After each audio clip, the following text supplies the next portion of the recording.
frères et sœurs, amis de la vérité qui nous écoutent des quatre coins du monde, avec vous aujourd'hui, votre serviteur JL et votre humble servante, sœur Jeffney Morissette.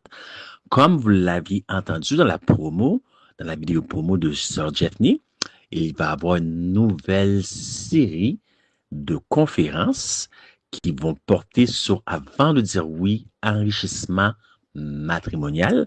Donc, cela va être fait par voie de chronique. Donc, le format, cependant, va être différent les sabbats où nous allons être cédulés. Donc, le format sera sous forme de prédication enseignement. Donc, c'est ce que nous allons avoir aujourd'hui avec un message, croyez-moi, extrêmement choc. Mais avant de débuter, j'aimerais laisser la parole à notre bien-aimée sœur pour la lecture de la parole de Dieu et l'introduction. Que Dieu vous bénisse et bonne audition. Nous allons débuter avec la lecture de la parole de Dieu, suivie de notre chantème. Je vous souhaite bonne écoute et bon sabbat dans le Seigneur. Nous allons lire notre premier texte dans Exode 4, verset 24. Et nous lisons « Pendant le voyage, en un lieu où Moïse passa la nuit, l'Éternel l'attaqua et voulut le faire mourir. » Encore une fois, pendant le voyage, en un lieu où Moïse passa la nuit, l'Éternel l'attaqua et voulut le faire mourir. Exode 4, verset 24. Nous allons lire notre deuxième texte dans Malachie 4, versets 5 et 6. Malachie 4, versets 5 et 6. Et nous lisons « Voici, je vous enverrai Élie, le prophète, avant que le jour de l'Éternel arrive, ce jour grand et redoutable.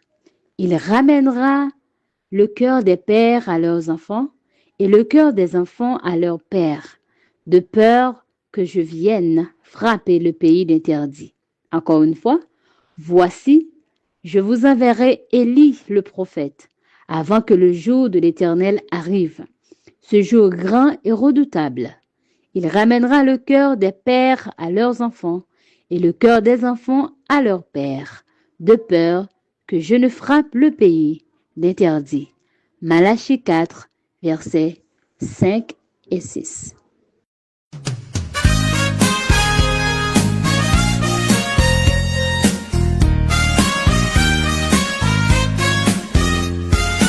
On est bien à la maison quand règne l'amour. La joie est dans chaque son quand règne l'amour. C'est la paix, la bonne humeur, le véritable bonheur. Le temps passe avec douceur quand règne l'amour.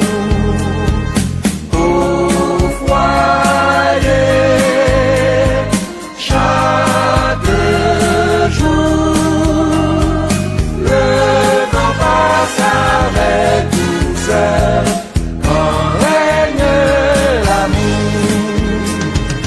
Vers Dieu s'élève un touchant quand règne l'amour.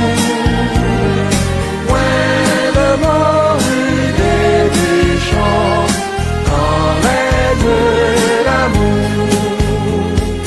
Partout sur notre chemin fleurissent roses et jasmins. La terre est un beau jardin quand règne l'amour. Au foyer, chaque jour, le temps passe avec douceur quand règne l'amour. Encore une fois, bien-aimés, bonjour à tous et bon sabbat à tous. Donc, le titre de notre message d'aujourd'hui s'appelle « Le Dieu qui ne joue pas ». Et vous allez voir que nous savons un Dieu, autant qu'il peut être rempli d'amour, mais il ne joue pas, il ne négocie pas avec sa parole. Et nous allons considérer pourquoi Dieu voulait tuer Moïse. Pourquoi Dieu a voulu faire mourir Moïse? Bien sûr, c'est dans le contexte avant de dire oui, enrichissement matrimonial. Donc, il est possible que pour certains qui nous écoutent, ils ne voient que simplement le message du jour, ils ne voient pas la partie avant de dire oui, enrichissement matrimonial, excusez-moi, au travers du message. Donc, restez, demeurez jusqu'à la fin, soyez attentifs, bien-aimés, soyez attentifs, ça va transformer votre vie matrimoniale. Donc, encore une fois, avant de débuter, j'aimerais reprendre les textes de méditation pour vous. Exode 4, verset 24. Exodus 4, verse 24. Pendant le voyage, en un lieu où Moïse passa la nuit, l'Éternel l'attaqua et voulut le faire mourir. Maintenant, nous allons lire Malachie 4, versets 5 et 6, Malachi 4, verse 5 and 6. Voici, je vous enverrai Élie le prophète avant l'arrivée du jour du Seigneur. Ce jour grand et redoutable, il ramènera le cœur des pères vers les enfants et le cœur des enfants vers leurs pères, de peur que je ne vienne frapper la terre de malédiction. Voici, je vous enverrai Élie. Donc, nous ne pouvons pas parler du prophète Élie tel que nous le connaissons. Il s'agit là du troisième Élie. Donc, le prophète Élie, c'est le premier Élie tel que nous le connaissons. Jean-Baptiste est venu dans l'esprit, avec l'esprit d'Élie. Il est le second Élie. Le message du troisième Élie, c'est nous. C'est le peuple de Dieu. L'Israël spirituel et non physique. Donc, ce peuple a une mission spéciale.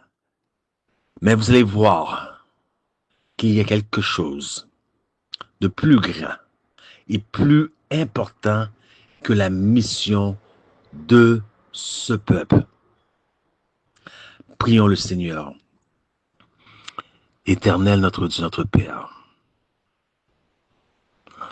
nous t'avons failli à plusieurs endroits, dans plusieurs aspects, mais avant tout, dans notre vie matrimoniale, pour ceux qui sont mariés, dans notre vie familiale, nos enfants, nous t'avons failli à plusieurs endroits.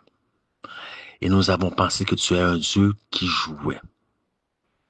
Ouvre les cœurs, ouvre l'esprit, ouvre l'intelligence des gens, afin qu'ils voient qu'on ne peut pas jouer avec la parole de Dieu et chercher à se réformer là où ils peuvent être réformés par ton esprit, par ta puissance, avec le pardon de nos péchés, car c'est en Jésus-Christ que nous t'avons prié. Bien-aimés frères et sœurs, saviez-vous que par nos prières, que nous n'apprenons rien à Dieu? Combien d'entre vous saviez que par nos prières, nous ne lui informons pas de quoi que ce soit? Au contraire, la prière est d'ouvrir son cœur à Dieu ou à Christ, mais à Dieu par Christ, comme nous le ferions avec un ami. Pourquoi? Parce que la prière ne fait pas descendre Dieu vers nous, mais nous élève vers lui. Cependant, nous nous sommes accoutumés à tout dire à nos amis. Nous leur parlons de cette femme qui nous fait faire des 360 avec la tête chaque fois qu'elle passe. Lorsque je parle de 360, on veut dire tourner la tête, tourner le regard à chaque fois qu'elle passe. De cet homme que nous apercevons dans une flaque d'eau comme un mirage, tellement nous sommes épris de lui. Mais lorsqu'il est question de Dieu, nous lui demandons son Esprit Saint, le pardon de nos péchés, la guérison si nous sommes malades, et le reste, on dit, c'est tout. Le reste n'est pas du ressort de Dieu. Le reste n'appartient pas à Dieu. C'est tout. Mais pour le reste, nous y voyons aucune importance, bien-aimés. Pourquoi? Pourquoi? Parce que nous avons été programmés ainsi. Tandis que nous avons un Dieu qui désire faire partie intégrante de chaque aspect de notre vie. Combien se lève le matin et dit à Dieu, j'ai vraiment mal dormi, hein? Tu sais, ce matin-là, il me donne des problèmes de dos. On ne dira pas à Dieu, mais on va appeler nos amis, ou bien on va en parler au travail. On dit tout à nos amis, on dit tout au travail, à nos connaissances, à nos proches, mais on ne dit rien à Dieu. Ça fait 3 mois que ma femme me met au régime sec. Vous savez très bien de quoi je parle, messieurs. Sans égard à mes besoins. Elle dit toujours non. Elle se sert de son corps comme une arme pour me punir. Je me sens constamment rejeté, jusqu'au point que j'ai peur d'aller vers elle par peur du rejet. On partage nos frustrations avec nos amis, nos collègues, mais on n'en dit rien à Dieu. Parce que nous avons été programmés, sanctification, victoire sur le péché, la guérison, c'est tout. Le reste, c'est pas important. Le reste, on n'a pas besoin d'en parler à Dieu. Mais Dieu veut être votre meilleur ami. Il désire que vous ouvrez vos cœurs, que vous vous confiez à lui, puisque la prière, ce n'est pas informer Dieu. Il n'y a rien qui se passe que Dieu ne sait pas. Mais c'est ouvrir son cœur à Dieu comme nous le ferions avec un ami. Dans l'autre extrême, maintenant, il y a ceux qui sont si près de Dieu. Ils sentent qu'ils peuvent tout dire à Dieu. Et ça, c'est mon cas. Je sens que je peux tout dire à Dieu. Pourquoi je dis c'est mon cas? Parce qu'il y a plusieurs autres personnes qui ont des questions, des points d'interrogation. Ils n'osent pas le dire à Dieu. Ils n'osent pas en parler publiquement par peur de qu'en dira-t-on? Que penseront-ils de moi? Ils ont peur de dire tout haut qu'est-ce qu'ils pensent tout bas.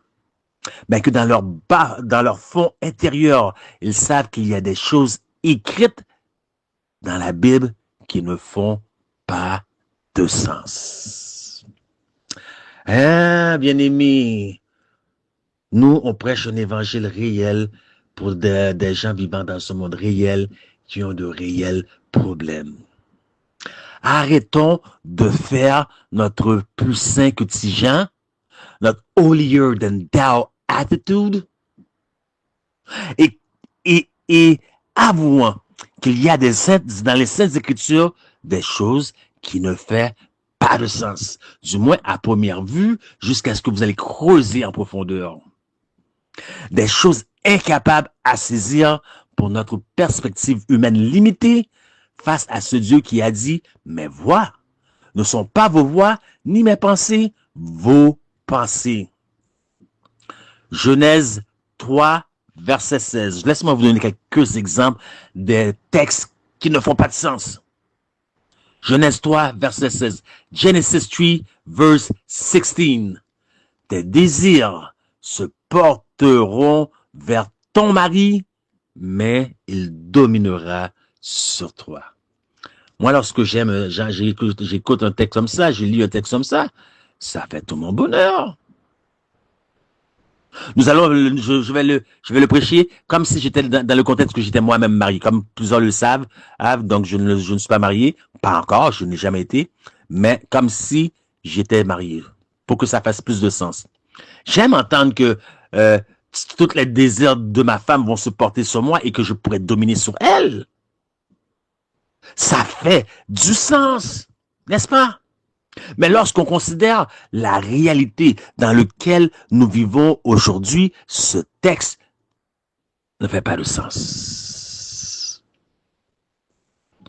Puisque il va dire quelque chose, elle va fermer les poings, elle va rétorquer, aucun des deux va vouloir se soumettre.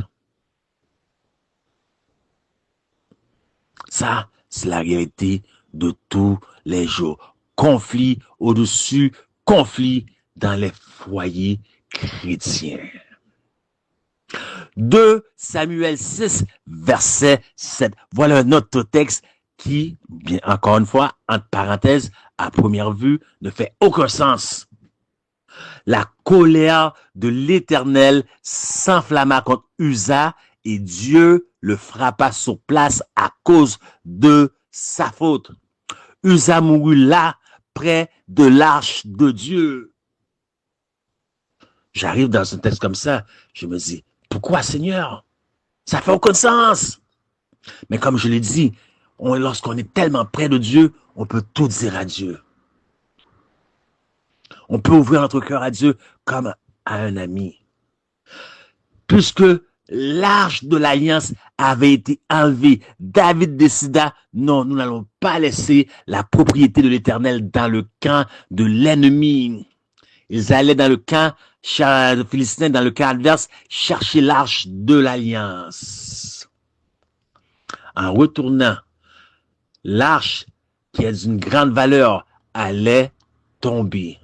Parce qu'il l'avait mis par-dessus des oxen, comment je peux traduire ça? Oxen. Comme des bœufs. OK? Et le chemin devait être rocailleux ou quoi. Là, et ça balançait, l'arche allait tomber. Uza n'a voulu que bien faire parce que c'est un objet tellement précieux qu'il mit sa main pour l'accoter, pour pas que l'arche tombe. Était-ce mieux que l'arche tombe et se brise? Mais il mit sa main dans un bon motif et l'Éternel là le frappa. Oui, Uza savait que c'était pas bien, c'était une désobéissance. Parce que seulement un seul groupe de personnes pouvait toucher et transporter l'arche. Puisque l'Éternel avait dit lors de la construction de l'arche de l'Alliance et du sanctuaire, faites des rondelles, des anneaux par lesquels vous pouvez mettre un poteau, une pôle, et à travers de ces anneaux, et 2 hommes peuvent le porter et en avant et 2 hommes peuvent le porter en arrière sur leurs épaules. Il y avait une manière spécifique de manipuler l'arche. Mais l'Éternel, sa colère s'enflamma et frappa Uza de mort immédiatement. Dieu ne joue pas. Jonas 1, verset 17. L'Éternel fit venir un grand poisson pour engloutir Jonas, et Jonas fut dans le ventre du poisson 3 jours, 3 nuits. Un autre texte qui ne fait absolument aucun sens. Pourquoi ce texte est-il dans la Bible? Bien sûr, je mets en parenthèse à première vue, à moins qu'une personne va creuser dans les profondeurs et trop souvent, nous refusons d'aller en profondeur dans la parole de Dieu pour soi-même. Nous préférons écouter les prédicateurs de vérité présente, les vidéos sur YouTube, les posts Facebook que les gens écrivent. On va acheter des livres de tels érudits. On n'a pas besoin de livres d'érudits. Les Écritures sont une clé pour débloquer les Écritures.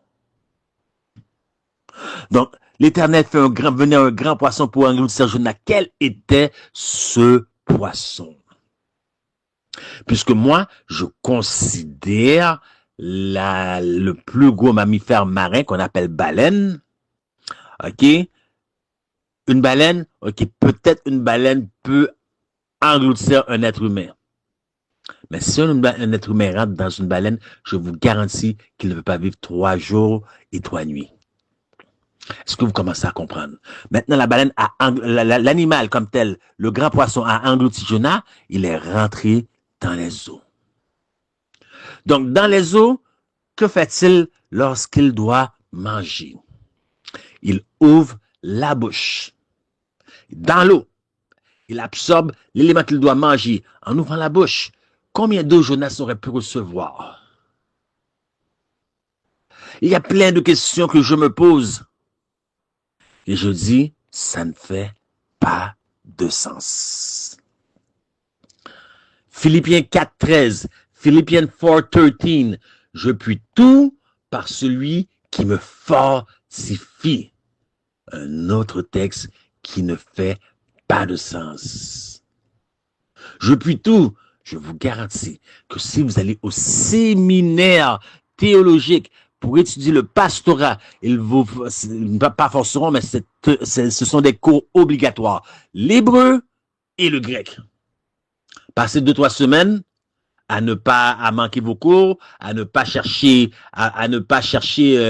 les notes de ceux qui étaient présents. Parce que moi, je connais plusieurs groupes, les gens rentrent, ils sortent quand ils veulent. Ils ne suivent pas vraiment. Je ne dis pas de non. OK? Et puis, lorsque vous allez arriver aux examens finaux, vous allez dire, je puis tout par celui qui me fortifie. Lorsque vous allez vous mettre devant cet examen final, ça ne va pas ressembler ni à du grec, ni à de l'hébreu, mais à du chinois. Bonne chance. Continuez de dire, je puis tout par celui qui me fortifie. Ce texte ne fait point de sens. Encore une fois, entre parenthèses. Entre parenthèses pour que certains ne me prennent pas hors contexte. Parce que j'ai bien dit à la surface. Mais lorsque nous allons en profondeur, nous voyons que la parole de Dieu est juste, est vraie. Un autre exemple, dernier exemple que je vous donne, 2 Corinthiens 2:14. Grâce soit rendue à Dieu qui nous fait toujours triompher en Christ et qui répand par nous en tout lieu l'odeur de sa connaissance. Non, maintenant je reprends le texte encore une fois pour vous. 2 Corinthians 2:14, 2 Corinthiens 2:14. Grâce soit rendue à Dieu qui nous fait toujours. Est-ce que vous entendez toujours? Il n'a pas dit des fois. Excusez-moi. Des fois, quelquefois. Il a dit toujours. Triompher en Christ. Regardez votre vie. Parce que moi, je regarde la mienne. Est-ce que je triomphe toujours? Non. C'est faux. Je ne triomphe pas toujours. Il y a des situations dans ma vie que je m'en suis sorti, non par la peau des fesses, parce que c'est beaucoup trop de peau, ou je m'en suis sorti par la peau des dents. Mais le texte est là. Grâce soit rendue à Dieu qui nous fait toujours triompher. C'est pas un ajout des éditeurs. C'est un mot saint donné à un saint homme par le Saint-Esprit de Dieu. Donc, il y a des contextes pour tous les textes que je viens je viens vous donner, mais ce n'est pas sur ces textes-là que je veux focuser parce que nous voulons avancer, nous avons un long message lourd et pesant. Retournons à notre texte de base. Sous quels termes furent connus Adam et Ève? Comme nos premiers parents, n'est-ce pas? Non, maintenant, peut-on être parent sans enfant? Non. Que représente-t-on parents et enfants ensemble? Qu'est-ce que cela représente? La famille. Sous quel terme aussi était connu Abraham? Comme un père. Est-ce qu'il avait une famille? L'Éternel bénit Abraham et sa postérité sera plus nombreuse que le sable sur la terre ou les étoiles dans le ciel. Un père. Et sous quel terme est connu Jésus? Notre Père. I'm going somewhere. Je vous amène quelque part. Restez avec moi. Soyez attentifs. Je vous le dis, vous n'allez pas le regretter. Jésus était connu comme notre Père. Peut-il être un père s'il n'a pas d'enfant? Et était-il réellement un père, notre Père? Ésaïe 9, verset 6 répond à cette question et Hébreux 2, verset 13, Isaiah 9, 6, Hébreux 2, 13, Ésaïe 9, 6. 9.6 nous dit, car un enfant nous est né, un fils nous est donné, et la domination reposera sur son épaule. On l'appellera admirable, conseiller, Dieu puissant, écoutez bien, Père éternel, Prince de la paix. Donc Jésus est un père, mais père de qui? Hébreux 2.13 répond à la question et encore, je me confierai en toi, et encore, me voici, moi et les enfants qu'il lui a donnés. Qui lui a donné ses enfants pour qu'il soit père? Que Dieu m'a donné. Maintenant, très important, Jean 17, verset 26. John 17, 26. Je leur ai fait connaître ton nom. Voyez-vous la relation avec notre deuxième texte de méditation? Le message du troisième Élie. Je leur ai fait connaître ton nom. Et je le ferai connaître. Et je leur ferai connaître. Afin que l'amour dont tu m'as aimé soit en eux et que je sois en eux. Ramener le cœur des enfants vers les pères, le cœur des pères vers les enfants. C'est une mission, un message spécial, une mission spéciale que nous retrouvons dans le message triangélique d'Apocalypse 14, 6 à 12. Une mission spéciale pour le peuple du livre, pour le peuple de Dieu. Encore une fois, je reprends le texte pour vous. Malachie 4, versets 5 et 6. Malachi 4, verset 5 and 6. Voici, je vous enverrai Élie le prophète avant l'arrivée du jour du Seigneur. Ce jour grand et redoutable. Il ramènera le cœur des pères vers les enfants et le cœur des enfants vers leurs pères, de peur que je ne vienne frapper la terre de malédiction. Et quel est donc le message du troisième Élie? Le message triangélique? Écoutez bien ce que nous dit la servante du Seigneur dans Testimonies for the Church, volume 9, page 19, 1909 edition, témoignage pour l'Église, volume 9, page 19. Dans un sens particulier, les adventistes du 7e jour ont été placés dans le monde comme des sentinelles et des porteurs de lumière. C'est à eux qu'a été confié le dernier message, le dernier avertissement destiné à un monde qui périt. C'est sur eux que brille la merveilleuse lumière qui jaillit de la parole de Dieu. Une tâche d'une solennelle importance leur a été confiée. La proclamation des messages des 3 anges. Ils ne doivent pas laisser leur attention sans détourner.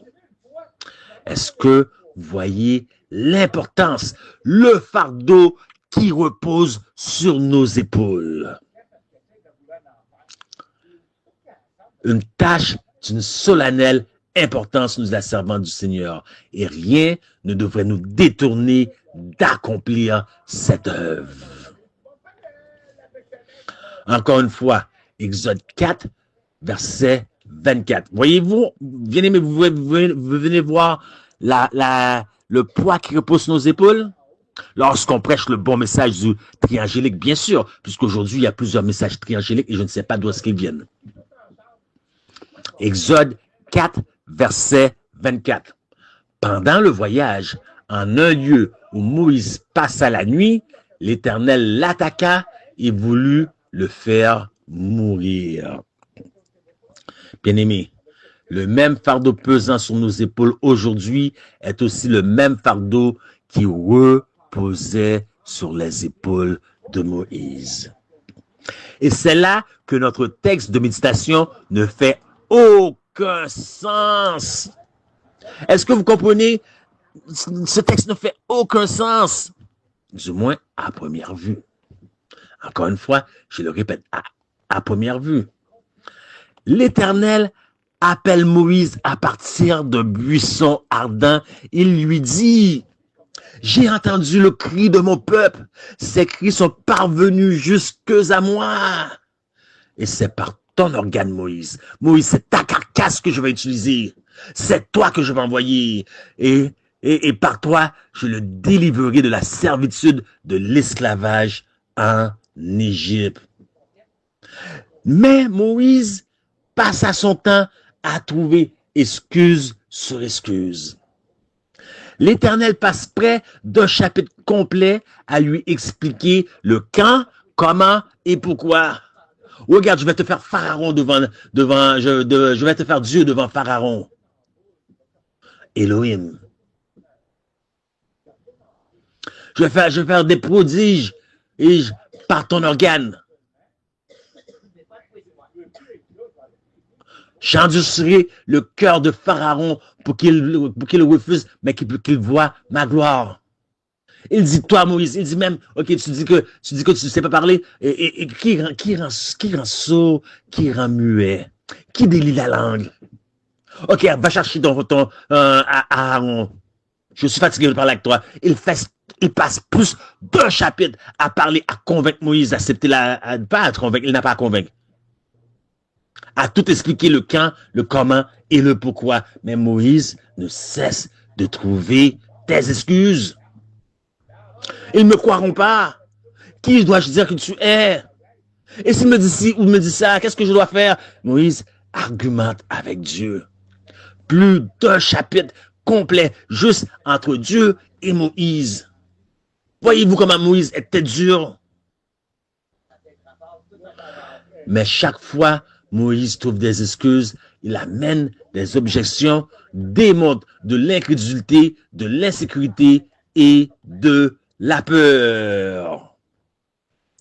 Puis Moïse finit par accepter l'appel, la mission du troisième Élie. Il finit par accepter l'appel. Au moment où il accepte la mission, écoutez bien, quand il accepte la mission, au moment même qu'il est prêt, il dit, « Ok, l'Éternel, je vais aller. » Ce même soir-là, l'Éternel chercha à faire mourir Moïse. Attends, quelque chose ne fait pas de sens. Vous avez tellement peur de qu'est-ce qu'ils vont dire, qu'est-ce qu'ils vont penser, que vous n'osez pas dire tout haut ce que vous pensez tout bas. Avez-vous cette relation avec Dieu que vous pouvez parler à Dieu? Seigneur, ouvre mon intelligence parce que ma perspective humaine est limitée. Aide-moi à voir à partir de ton throne room, à partir de ton trône de gloire, les choses que je dois voir. Et même dans les Saintes Écritures. Parce que ce texte ne fait pas aucun sens. Pourquoi s'être donné tant de peine à convaincre et une fois l'appel accepté, changer d'idée et chercher à faire mourir Moïse? Voilà pourquoi. C'est que l'Égypte est la représentation biblique de l'athéisme. Pharaon déclara, qui est l'Éternel pour que j'obéisse à l'Éternel? Je ne connais pas l'Éternel. Donc l'Égypte devient symboliquement représentation de l'athéisme, l'incrédulité. L'athéisme est l'ignorance, de la connaissance du seul vrai Dieu. Tel que Jésus a dit, est-ce que vous vous souvenez de notre texte, Jean 17? Je leur ai fait connaître quoi? Je leur ai fait connaître ton nom. L'ignorance de l'excellence, de la connaissance du seul vrai Dieu. Attendez, n'allons pas trop vite. L'ignorance. Écoutez bien qu'est-ce que j'ai dit, de l'excellence. On parle du summum. L'ignorance de l'excellence de quoi? La connaissance. Gnosko.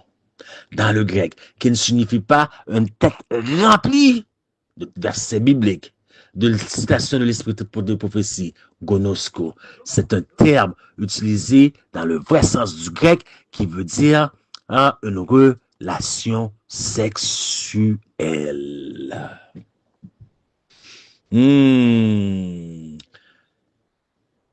Joseph ne connut point Marie jusqu'à ce qu'elle ait enfanté un fils qu'on lui donna le nom de Jésus. Il ne la connut point. Adam a connu sa femme Ève et ils enfanta un fils. C'est une relation sexuelle. Dieu a choisi cette image symbolique symbolique pour illustrer la relation qu'il désire avec son peuple. Un en pensée, un en parole, un en action, un en motif, parce que le cœur est tortueux et mauvais. Qui peut le connaître? Il faut connaître nos motifs. Et un en méthode. Aujourd'hui, plusieurs méthodes d'évangélisation sont prises. Je ne sais pas d'où est-ce que ça vient, parce que Christ dit, quand est-ce que les livres de prophétie disent seule la méthode de Christ. Quelle partie de seul ne comprenez-vous pas? Donc, parlant de ces relations sexuelles, ce sont deux corps maintenant qui forment une seule chair. Sommes-nous un dans l'unité avec Dieu? Un. Faisons-nous un avec Dieu. Je leur ai fait connaître ton nom. Message du troisième Élie. Message triangélique aussi. Donc, l'Égypte devient la représentation du péché à cause de l'ignorance, de l'excellence, de la connaissance du seul vrai Dieu. L'Égypte devient la représentation du péché et Moïse la mission de Moïse est d'aller appeler le peuple hors du péché. Eh, bien-aimés, suivez-moi. Si vous ne voyez pas le lien avec notre chronique, avant de dire oui, enrichissement matrimonial, quel est le lien? Vous voyez juste le message prophétique. Suivez-moi, ne manquez aucun détail. L'Égypte devient donc la représentation du péché, victoire sur le péché. Non pas pour votre force, non. Si vous essayez, vous n'allez jamais réussir. Mais ce qui est impossible à l'homme est possible à Dieu. Nous croyons en la victoire sur le péché. Ceux qui veulent dire que l'Église va pécher jusqu'au retour de Jésus, c'est exactement ce que vous allez faire. Et lorsque nous parlons du péché, il n'y a qu'une seule antidote au péché. Une seule, pas deux, une seule. Savez-vous c'est quoi? C'est le sang. Revenons à notre texte. Moïse finit par accepter la mission. Donc, pourquoi l'Éternel allons donc chercher à le faire mourir? Parce qu'il y a quelque chose qui avait été oublié dans le processus. Remarquez d'où venait la solution. La solution ne venait pas de Moïse. Parce que Moïse est en train de mourir. L'Éternel, j'ignore le comment exactement, s'il a pris une forme humaine, comme Jacob qui a lutté avec l'ange, ou si c'est par la maladie, j'ignore, mais l'Éternel chercha à le faire mourir. Moi, je crois plus que c'était un combat physique. Un combat physique, non pas avec une personne, comme Dieu prend une forme humaine quelconque, mais quelque chose qui le tourmenta, puisque, non, je vais pas me devancer, vous allez comprendre. La solution n'est pas venue de Moïse, mais d'une étrangère. Vous devriez tous avoir honte. Vous qui vous proclamez le peuple du livre, il se passe tellement plein de choses dont vous ignorez. Laissez-moi vous dire, la plupart des faits des derniers jours par laquelle je fais plusieurs vérités présentes ne viennent pas des adventistes sur mon Facebook, par exemple, ils viennent des gens, des gentils. Ils sont plus dans la vérité présente que vous l'êtes. Et vous êtes le peuple du livre. La seule différence, c'est qu'ils ne savent pas, qu'ils ne voient pas la différence entre une grande controverse entre Christ et Satan. Ce sont des gentils. Mais à la fin des temps, il va y avoir des surprises. Beaucoup de ceux qui se disent être le peuple du reste, le peuple du livre, vont sortir pour laisser leur place à ces gens-là. La solution n'est pas venue de Moïse, mais d'une étrangère. Vous devriez tous avoir honte. Lorsqu'on considère, par exemple, le taux de divorce chez le peuple du reste, chez le peuple du livre, face aux païens, ex aequo 50-50. Et comment pouvez-vous être 50-50 quand vous marchez la Bible dans une main, l'esprit de prophétie dans l'autre main? Exode 4, verset 25. Exodus 4, verse 25, 26. Séphora, écoutez, je vous l'ai dit, il y a une seule solution au péché. Dieu cherchait à faire mourir Moïse après qu'il a s'est donné tant de peine pour le convaincre. Lorsque Moïse dit oui, c'est là que Dieu va chercher à le faire mourir. Pourquoi? Quelque chose avait été oublié dans le processus. Séphora prit une pierre aiguë, coupa le prépuce de son fils et le jeta aux pieds de Moïse en disant, tu es pour moi un époux de sang. Et l'Éternel le laissa. L'Éternel dit, ok, pas de problème, je suis correct, là, je suis plus fâché. Causez-vous la tête. L'Éternel dit, pas fâché encore. Bon Moïse. Le sang. Et l'Éternel le laissa. C'est alors qu'elle dit époux de sang à cause de la circoncision. Parce que elle est une Madianite. Elle n'est pas parmi le peuple du reste. Ok? Moïse a marié une autre femme. Mais ce que vous allez voir comme des païens ou des gentils, pas de plus gentils, on va dire des gentils, qui nous surpassent. Et on se dit adventiste. Parce que comprenez, dans cette race-là, ces affaires de circoncision n'avaient pas de valeur. C'était un acte barbare. Moïse, si tu crois que tu vas me faire couper le prépuce de mon fils, tu te trompes. Si tu crois que tu vas me faire verser du sang, tu te trompes. Mais elle avait entendu parler d'une manière ou d'une autre. Voilà pourquoi nous devons sortir des réseaux sociaux. Arrêtez de prêcher de vous-même à vous-même.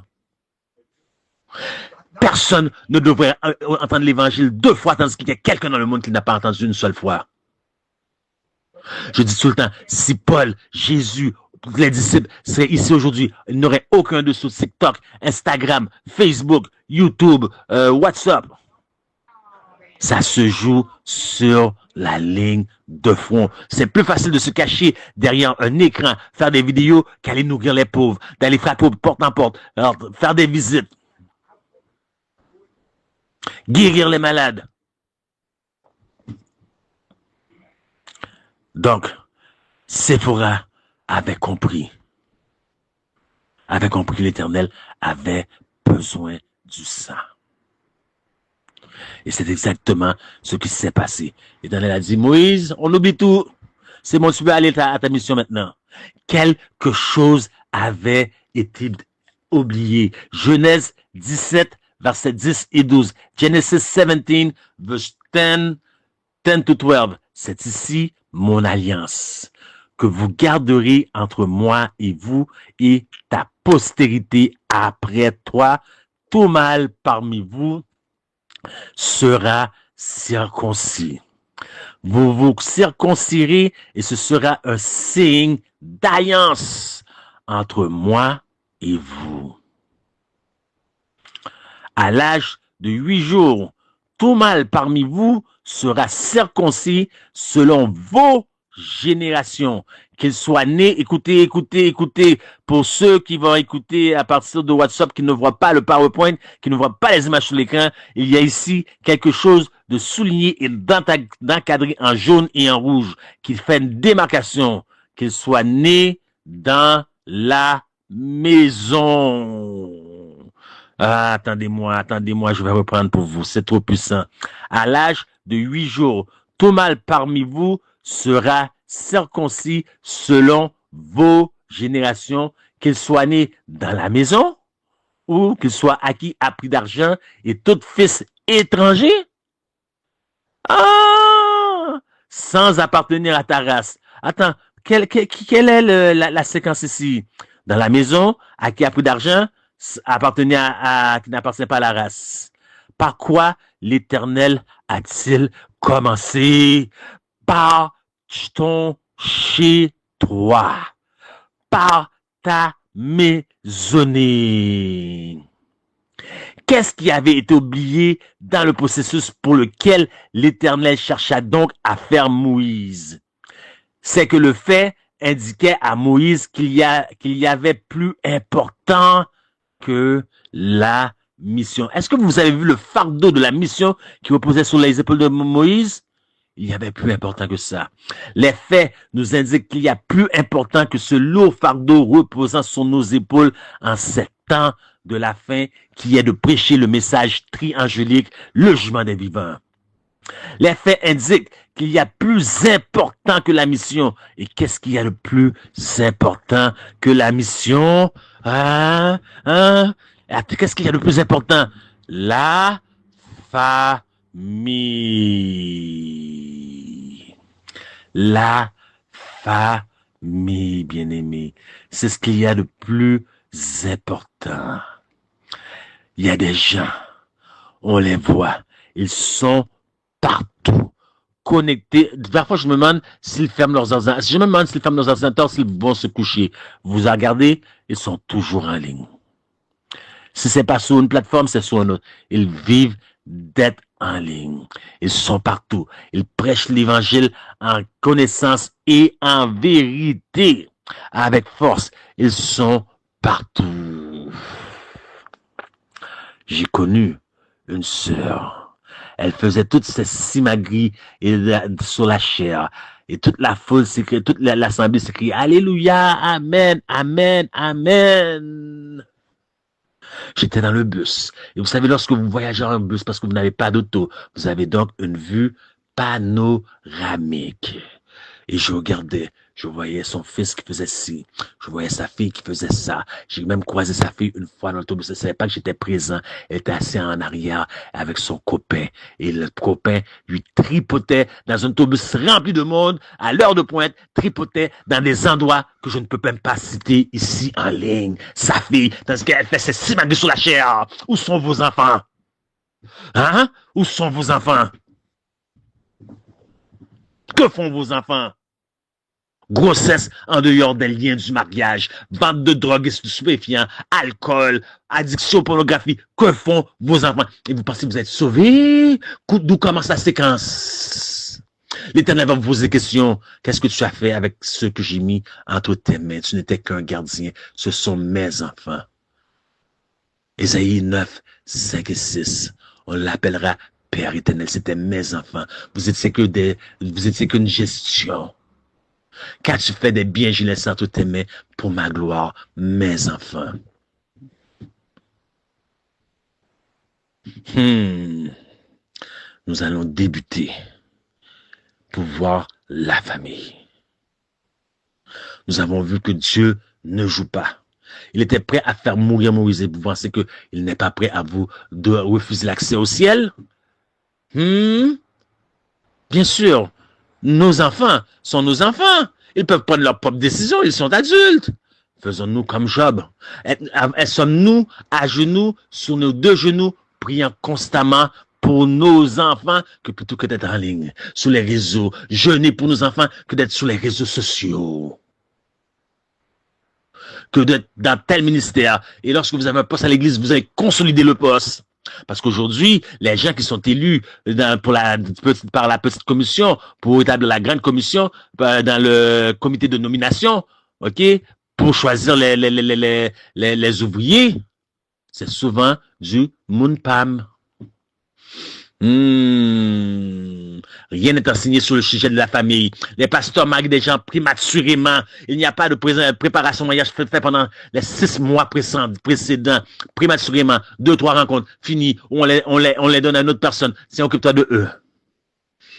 Les pasteurs aussi auront des comptes à rendre aux bergers des bergers. Ces gens-là, ces familles-là, c'était mes enfants. Alors nous allons débuter par le cas des pasteurs, par le cas des bergers. En ce qui concerne le bien-être émotionnel, l'étude qui s'est penchée sur le cas 12 000 pasteurs, 1,200 pastors in statistics, a révélé que 8% des membres du corps pastoral souffraient de dépression. Comment vous pète le troupeau de Dieu lorsque vous êtes en dépression? Vous êtes une personne dépressive, soit parce que vous avez une mauvaise nutrition, un manque de gestion du temps. Moi, Moi, j'ai appris. Là, j'ai des gens qui sont encore sur ma file d'attente. Parce que moi, je fais beaucoup de consultations, beaucoup de cliniques missionnaires médicales pour la guérison. J'ai une liste. Les gens, ils attendent. J'ai pas le choix. Si vous pensez que je vais négliger ma propre mère qui est malade, souvent, ce sont des gens, comment je peux dire ça? Des gens, je m'en foutisse. On appelle ça des bébés rois. C'est moi et moi seul qui compte mon nombril. Vous leur dites quoi faire, mais ils ont quand même quelque chose à rétorquer. Mais pourquoi vous venez me voir? Allez voir votre médecin. 29%, 8% des membres du corps pastoral souffraient de dépression et 29% se sentaient déprimés et sans espoir. Sans espoir, et vous voulez donner de l'espérance à un peuple. Vous voyez, il y a même la référence. Je n'invente rien. Mais c'est pas toujours leur faute aux pasteurs. Ils ont aucune épaule sur qui pleurer. Lorsque ça va mal, ils n'ont que des membres d'amis, des membres d'église. Ils n'ont pas d'amis. Ce sont des membres d'église. Je sais de quoi je parle. Aucune épaule sur qui pleurer. Souvent atteint de problèmes affectifs autant que mentaux. La référence est là. Je n'invente rien. Autre statistique. 72%, 72% des pasteurs reportent qu'ils travaillent entre 55 à 75 heures par semaine. Combien de temps est consacré à la famille? Quelle est la séquence dans ta maison? À qui a pris d'argent ou les étrangers? On pense que Dieu joue, hein? Vous l'avez vu dans notre texte. Il a tout fait pour convaincre Moïse. Quand Moïse dit oui, il se fâche, il veut le tuer. Séphora met le prépuce pour montrer que le sang a coulé. Il dit oui, je suis correct, c'est bon, on oublie tout, on avance. Dieu ne joue pas. 94% des pasteurs sentent qu'ils sont sur appel 24 heures sur 24, 7 jours sur 7. Parce que, en effet, c'est un travail de jour, de soir et de nuit. Une personne peut mourir la nuit. Et le pasteur est appelé. Voyez-vous la vie du pasteur, mais votre vie à vous, c'est de critiquer, condamner, plutôt que vous le mettre à genoux sur vos genoux pour prier et élever cet homme que Dieu s'est choisi. Moi, j'ai toujours dit à mes églises, vous avez un problème avec moi, priez l'Éternel. J'ai pas demandé j'ai pas demandé d'être là. Il y a plein de choses que je voudrais pu faire. D'ailleurs, j'ai voulu être psychologue, j'ai voulu être dans la médecine nucléaire, j'ai voulu être un musicien. Il y a plusieurs choses. J'ai pas demandé d'être là. J'ai voulu être dans la SWAT, l'équipe tactique de police pour désamorcer des bombes, des avions qui vont s'écraser et m'infiltrer. J'ai toujours voulu faire autre chose. J'ai pas demandé d'être là. Vous avez aucun problème avec moi? Parlez avec Dieu. 80% croient que believe Pastoral Ministry as quoique le ministère pastoral a négativement affecté leur famille.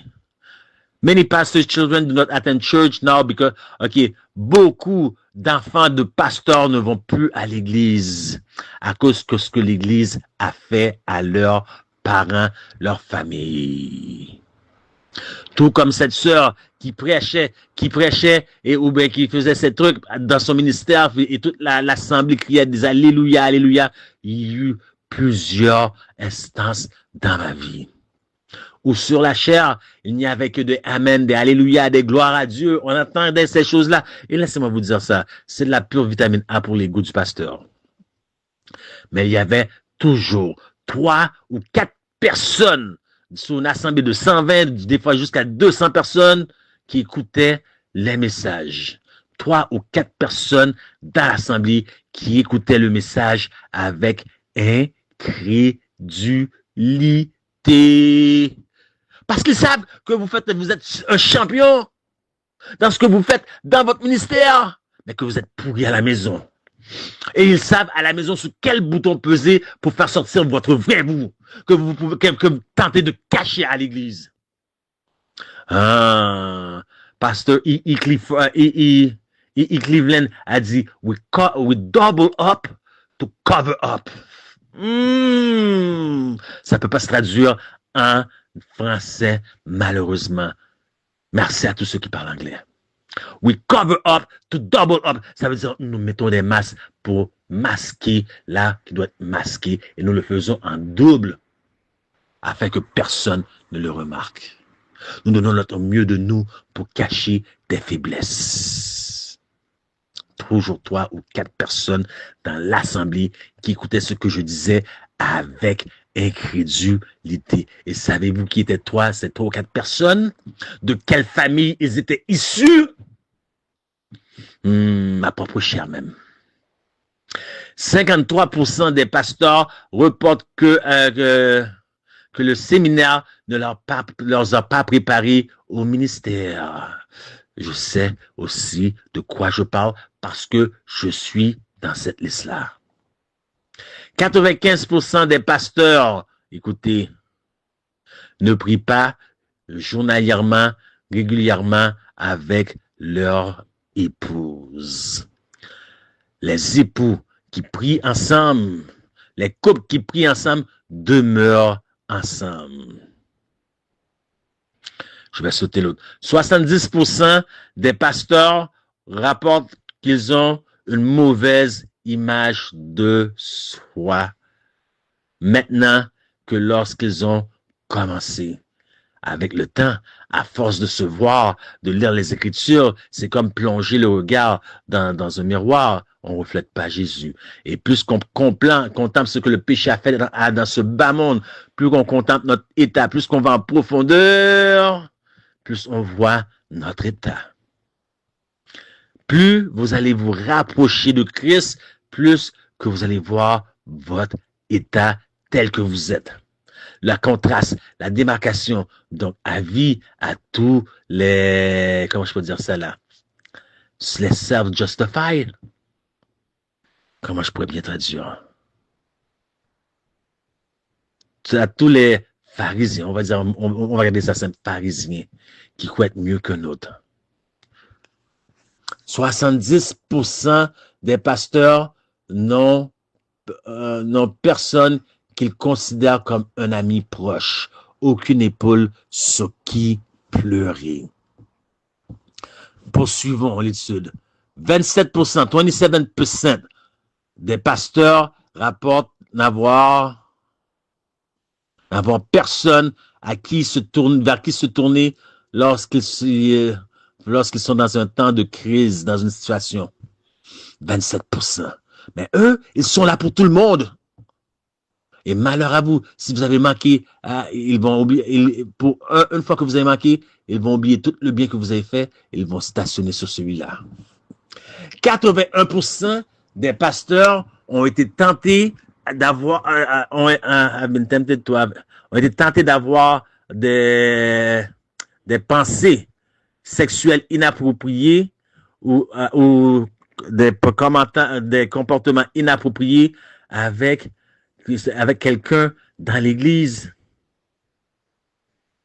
Mais ils ont résisté. Mais ils ont tenté d'avoir ces pensées. Ça veut dire qu'ils ont fabulé un moment ou un autre. Et d'où vient l'adultère? Que nous dit la parole de Dieu? Elle vient d'abord dans la pensée. Pourquoi, premièrement, y aurait-il adultère par là? Parce qu'ils n'ont pas quelque chose qu'ils devraient avoir à la maison. Pourquoi ils n'ont pas quelque chose à la maison? Donc, on pourrait continuer longtemps avec les pourquoi. 34% des pasteurs luttent avec la tentation de la pornographie ou visitent des sites pornographiques. Et 34%, c'est parce que certains pasteurs, peut-être dans leur état de détresse, ils ont dit oui, j'ai un problème. Imaginez maintenant tous ceux qui n'ont pas répondu. Est-ce que vous croyez que le chiffre ne serait pas plus élevé? Parce que 17% des pasteurs rapportent de faire du texting avec d'avoir fait du texting inapproprié avec un membre d'église une fois ou l'autre dans leur période de ministère. 57% des pasteurs se sentent inaccomplis et découragés, stressés et fatigués. 84% des pasteurs désirent avoir une connexion enrichissante avec quelqu'un, mais ils ne peuvent pas parce qu'ils ne peuvent pas se confier en eux. Plus de 50% des pasteurs sont de mauvaise santé, surpoids et ne font pas d'exercice. Normal, vous passez la journée, visitation, à délaisser votre famille, vous devez manger à l'étranger, dans la rue, dans les restaurants, vous devez manger chez les gens, chez les membres d'église qui n'ont aucune... Je suis surpris. Bien aimé, je ne peux pas vous dire à quel point, plus je passe de temps dans l'œuvre de missionnaire médical, dans la réforme sanitaire, plus que je vois l'ignorance du peuple adventiste. Terrible! Ici, dans nos églises au Canada, il y a des sous-sols. Dans le sous-sol de l'église, on se rencontre après les sabbats généralement, où on fait un dîner en commun, un dîner agapé en commun. Ce que je vois sur les tables après table, semaine après semaine, année après année. Terrible! Terrible, terrible, terrible, terrible. Et les personnes pensent qu'il va avoir des comptes à rendre à Dieu parce que notre corps est le temple du Saint-Esprit. Maintenant, qu'en est-il des laïcs? Depuis le début du confinement, les signalements de violence conjugale ont augmenté de 30% en France. Par contre, les dépôts de plaintes ont baissé de 2000 par semaine. C'est beaucoup. Et les Français, là, c'est beaucoup, là. 2000 par semaine en temps normal à 1500. On parle même plus de Kevin, là, on parle des chiffres normaux. Car les victimes ne pouvaient plus sortir alerter la police. Les pharmacies sont devenues un lieu où les victimes peuvent donner l'alarme. M3A Medical Missionary est devenu un lieu où est-ce qu'on peut faire de la guérison, de la thérapie. Croyez-moi, je sais de quoi je parle. Je ne cite pas de nom. Parce que j'aurais trop de noms à citer. D'ailleurs, c'est pas la quantité de noms que j'aurais à citer, c'est la question que ce ne sont pas vos affaires. Alors, beaucoup ne voient pas la santé matrimoniale comme la santé. On dit qu'on prêche un différent message de réforme sanitaire, mais vous n'avez aucune idée qu'est-ce que ça peut détériorer comme effet domino. Un mauvais mariage sur votre vie spirituelle, puisque nous ne sommes pas ici pour faire des pécheurs en bonne santé qui vont aller mourir en affaires. Notre message, c'est de rapporter le cœur des pères vers les enfants et des enfants vers le cœur des pères, de sorte que l'Éternel ne vienne pas frapper le peuple d'interdit. Voilà la mission. Voilà l'œuvre de missionnaire médical. Pour ceux qui disent qu'on prêche un autre message missionnaire médical, informez-vous.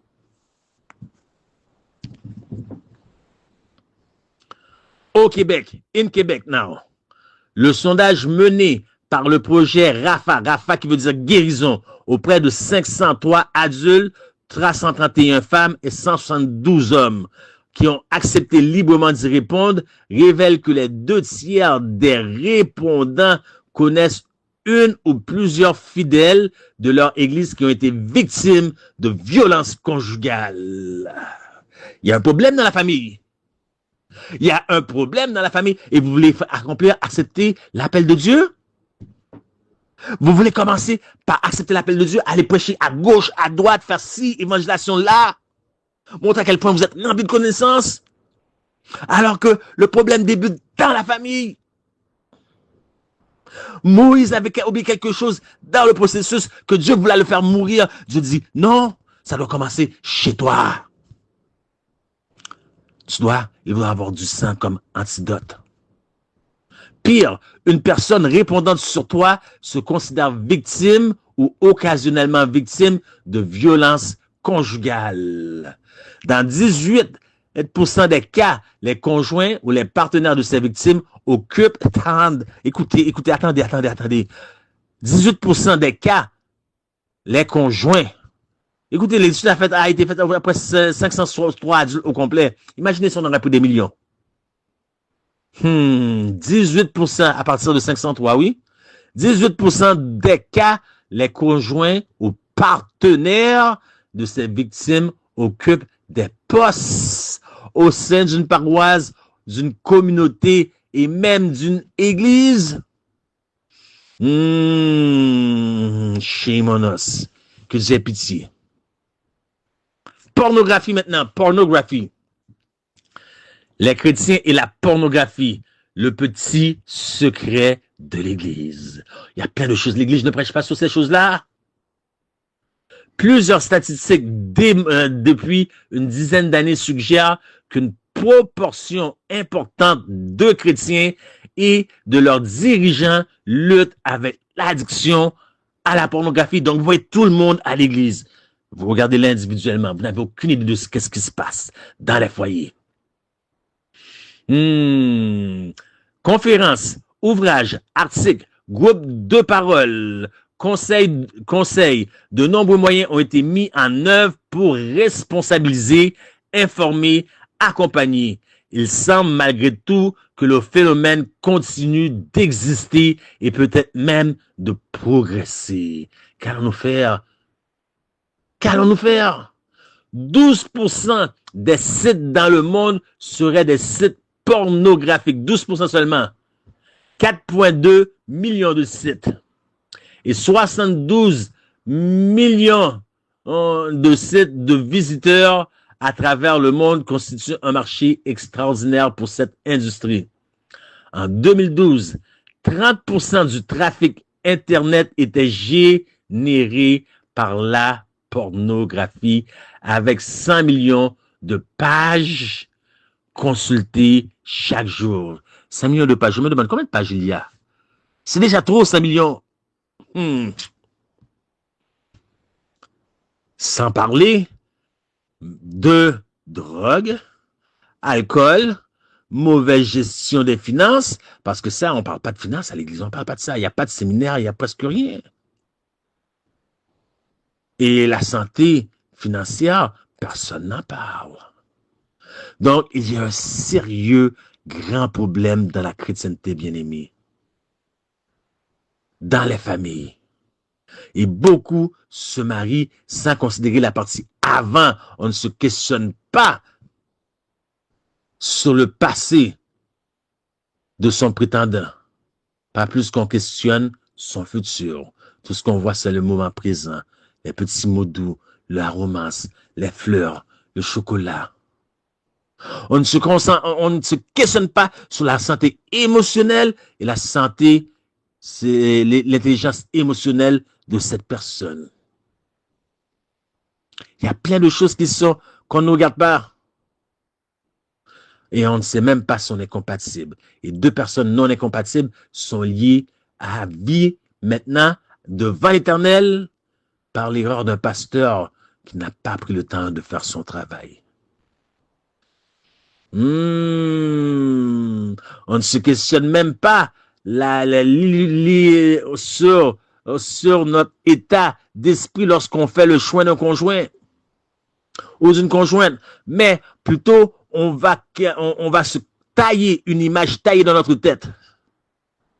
On se fait une image taillée parce qu'on a une mauvaise conception de l'amour, du mariage. On se fait une image taillée de l'homme ou de la femme qu'on désire avoir, et tant que cette image est respectée, on transgresse les commandements de Dieu.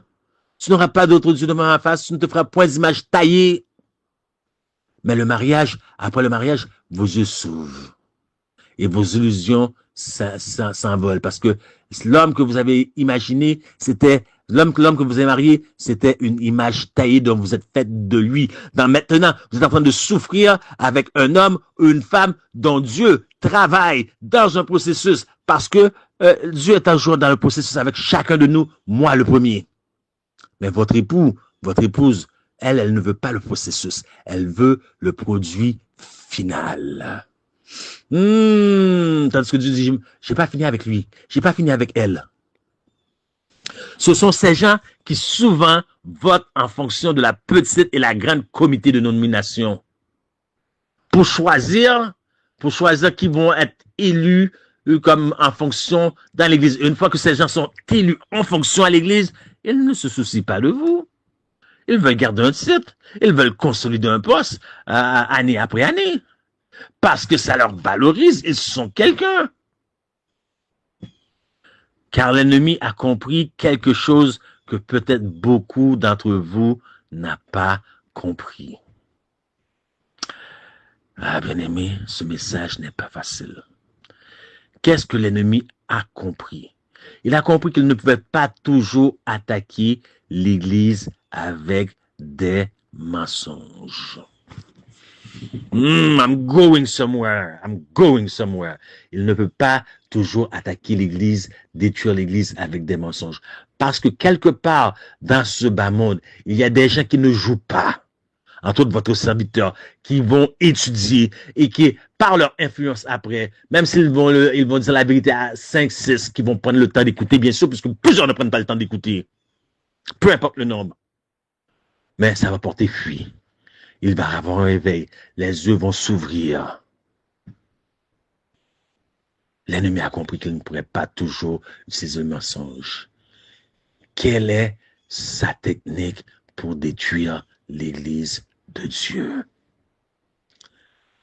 Institution jumelle donnée à la Genèse. Mariage et quoi?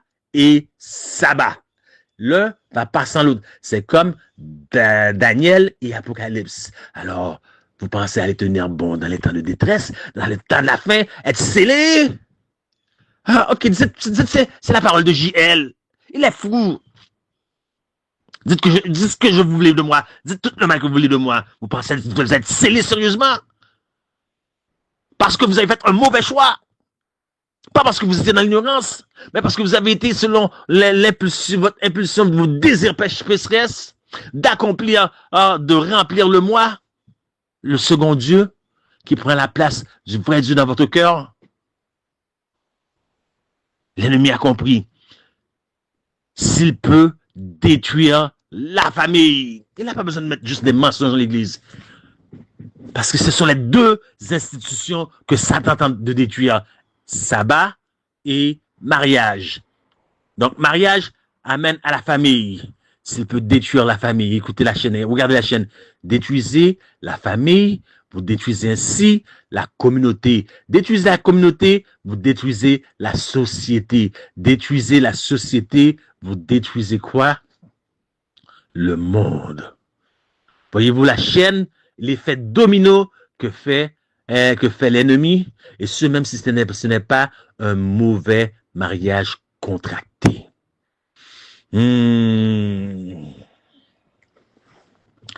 Donc, plus important que la mission, c'est la famille. Car les deux institutions Genèse données à la création font l'objet de destruction de Satan. Et vous savez quelles sont ces deux institutions, sabbat et mariage. Et quelle est donc la solution?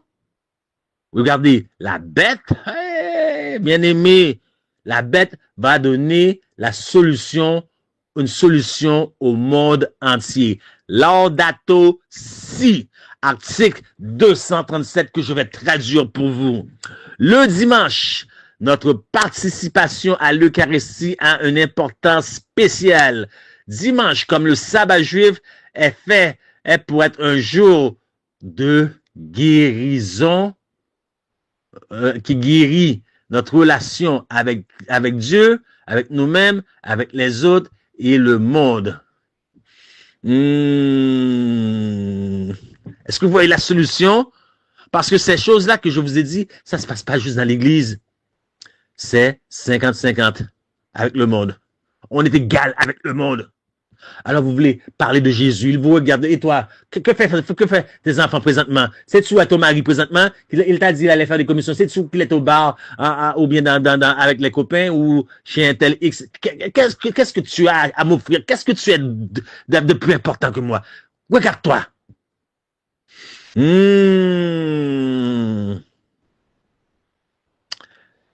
Le monde entier, Satan veut détruire les familles. Et la solution que nous donne la papauté, la bête, le pape.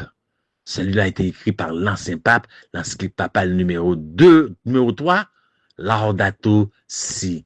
Le dimanche, notre participation à l'Eucharistie a une importance spéciale. Le dimanche devient donc un jour d'adoration et un jour consacré à la famille.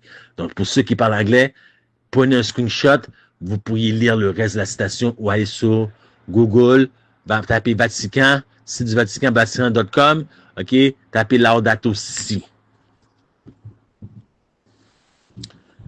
Mais, Laudato Si est question du dimanche.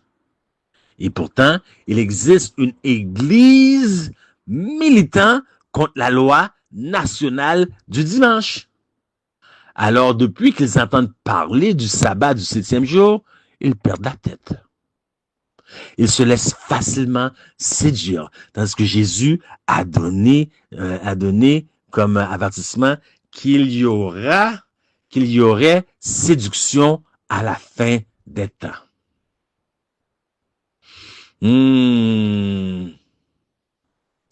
Jésus nous exhorte que personne nous séduise. Juste parce qu'on vous parle de Satan, de sabbat, vous vous laissez aller, vous le relâchez, vous devenez à l'aise. Et vous ne vous souciez pas de qui vous parle du sabbat. Et pourtant, nous voyons un homme vénéré sur presque toutes les plateformes de nos églises. Je ne parle pas des autres églises, les autres dénominations, je parle de nos églises. De notre chaîne télévision 3ABN, qui appartient aussi à l'église, qui a séduit beaucoup de prédicateurs de vérité présente. Lorsque je regardais les vidéos que ces prédicateurs faisaient, je me disais, mais je ne peux pas y croire. Toi qui prêches la vérité présente et tu ne vois pas? Bien-aimé, il y a un pasteur, je ne vais pas citer son nom. Je ne suis pas en bon terme avec le pasteur, bien que nous sommes à distance, parce que ses choix, la façon qu'il fait ses trucs, mais c'est le seul qui a vu juste dans le jeu. Imaginez tous les choses qui sont sorties sur cet homme-là. Tous n'ont vu que du feu. On appelle ça mettre la poudre aux yeux. Ils ne voient pas, ils n'ont pas vu qu'est-ce qui s'en vient. Ils n'ont pas vu qu'une loi nationale du dimanche nous guette parce que à cause d'une guerre civile qui risque de se déclencher à n'importe quel moment aux États-Unis. Ah, bien-aimé. Et ça va être pire qu'au temps de Abraham Lincoln. Personne, tout le monde dort et se dit dans la vérité présente parce qu'ils écoutent la bouche de pasteur X, Y, Z qui ne fait même pas des recherches. Quelque chose sort aujourd'hui, vient de sortir dans 1 heure plus tard, ils font une vidéo. Ils vont pas prendre le temps d'aller investiguer. Combien ont dû se rétracter par la suite? Ah, bien aimé, terrible, terrible, terrible. Terrible. Donc, à cause de toute la guerre civile, incluant des morts, combien de gens devront mourir? Mais c'est un plan donné par les sociétés secrètes.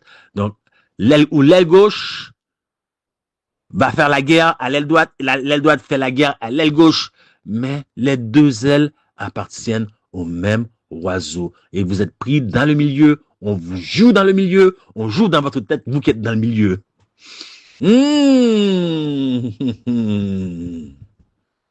Le petit peuple fera donc pression sur le clergé sur les politiciens, et eux, ils vont céder pour obtenir des votes, et on va tomber dans la loi du dimanche. Et vous n'avez rien vu, qu'est-ce qui s'en vient?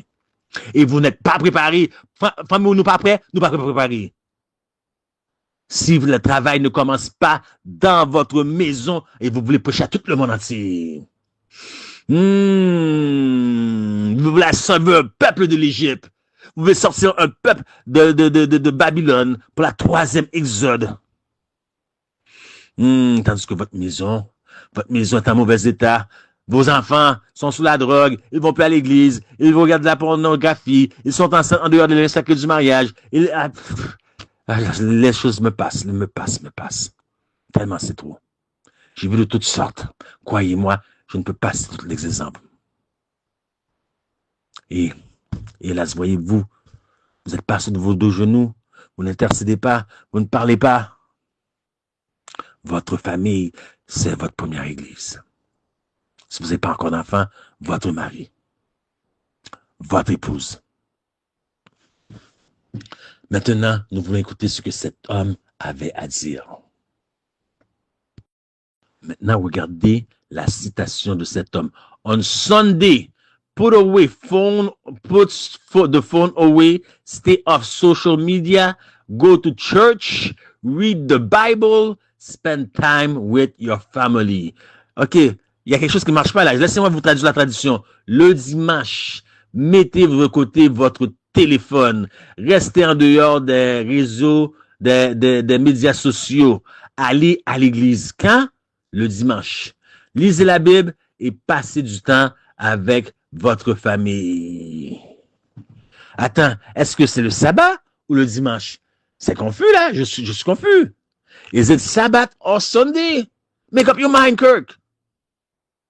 Regardez comment il a parlé du sabbat. Un jour, il ferme son Internet, il ne prend pas ses courriels. OK? Un jour qu'il dédie pour sa famille. Regardez dans cette citation. Est-ce que le sabbat, c'est un jour où on peut faire... Je ne prends pas mes courriels tous les jours, moi. Mon téléphone, mes affaires, si j'avais pas de truc M3A, je ne serais pas sur les réseaux sociaux, moi.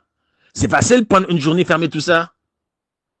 Et me consacrer à ma famille. Facile pour moi.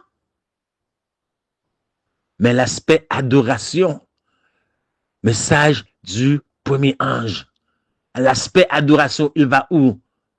Le dimanche. Vous avez un homme qui prêche, qui a prêché le sabbat, dont l'épouse va à l'église le dimanche.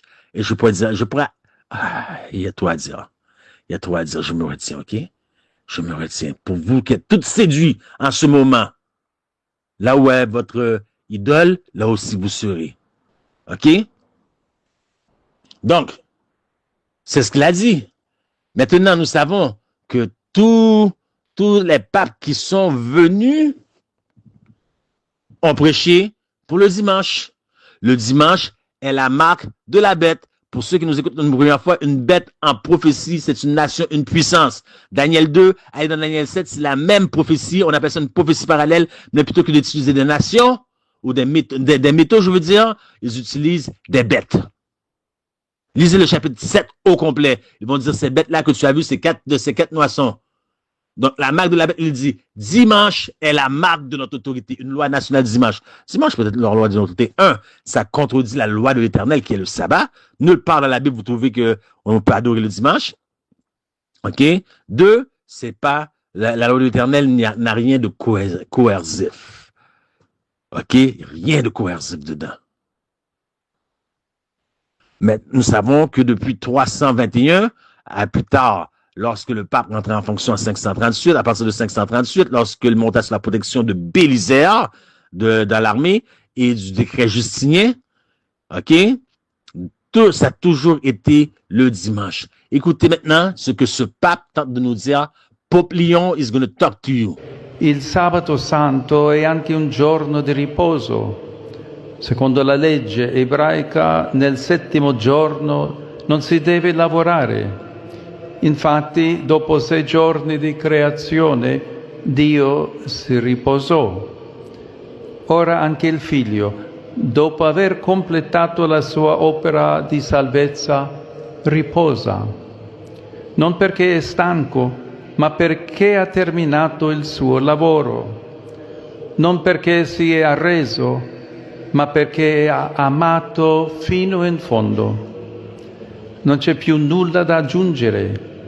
Questo riposo è il sigillo dell'opera compiuta, è la conferma che ciò che doveva essere fatto è stato davvero portato a termine.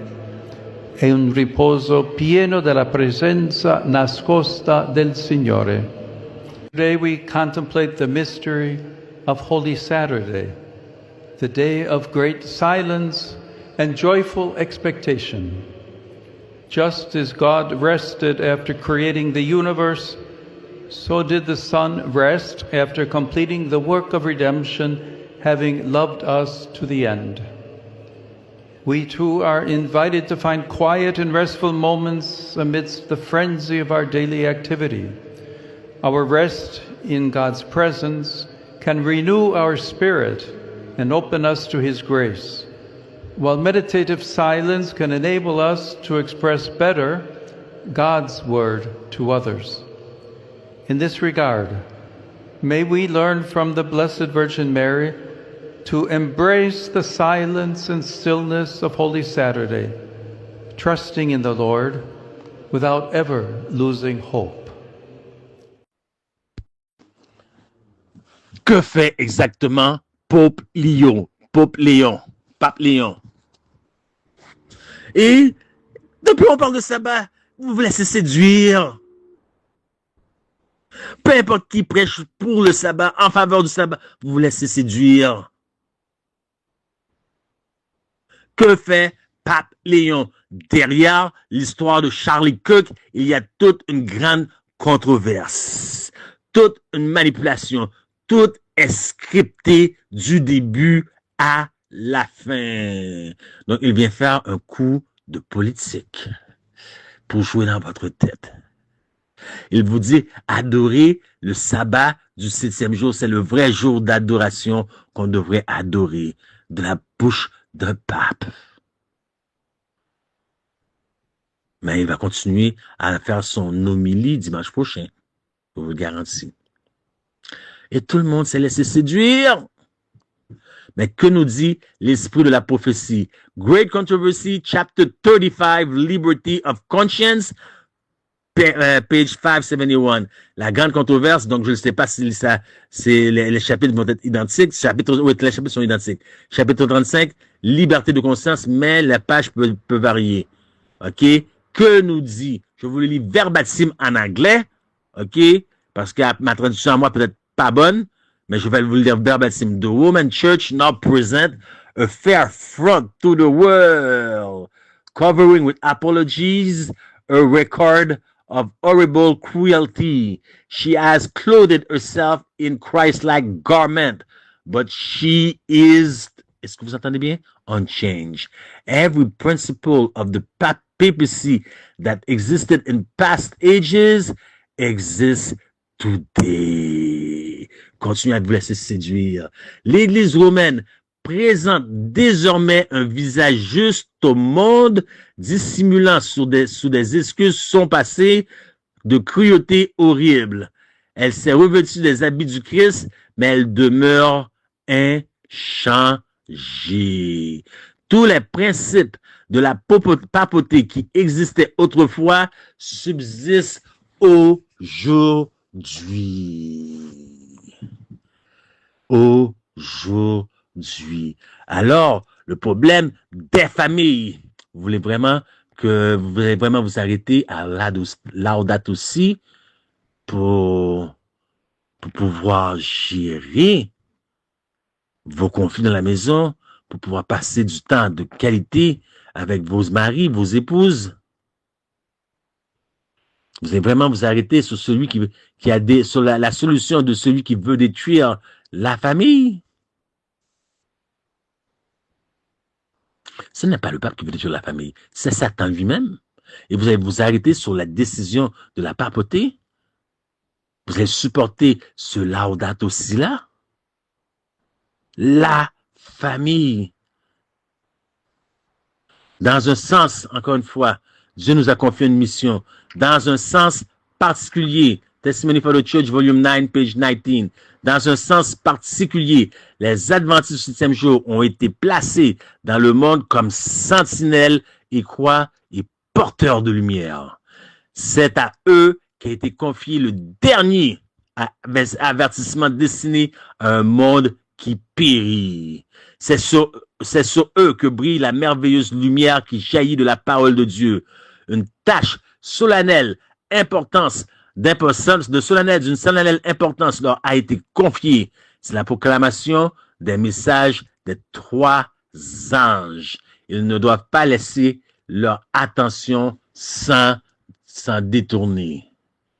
Cependant, bien-aimés, rappelez-vous qu'il y a plus important que la mission. parce que la mission débute dans le cercle familial.